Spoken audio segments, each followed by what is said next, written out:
liegt auf dem Sofa, weil die Kinder in der Schule sind. Oh, hup.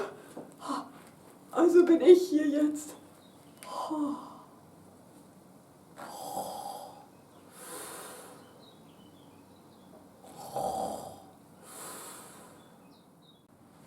Papa!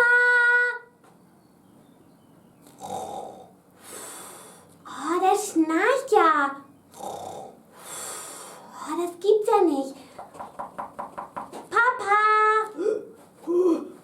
Was ist passiert? Ist irgendwo eine Katze?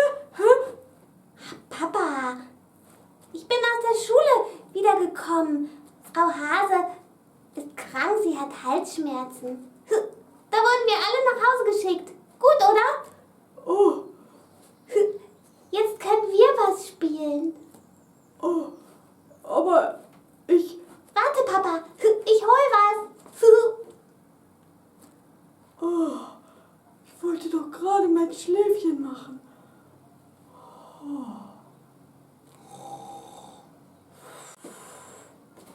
Hier.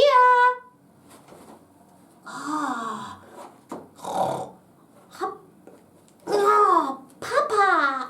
Oh, was denn? Hier. Wir spielen blinde Kuh. Och, Stups. Ja, du musst dir das vor die Augen binden und dann musst du mich tasten. Bin gleich da. Oh.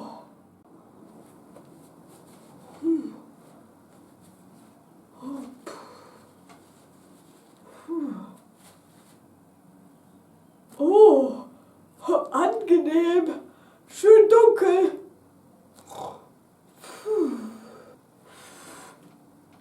Jetzt geht's los.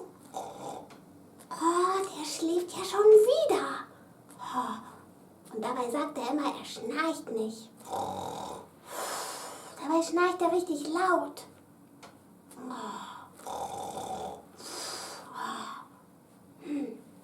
Na, warte. Miau.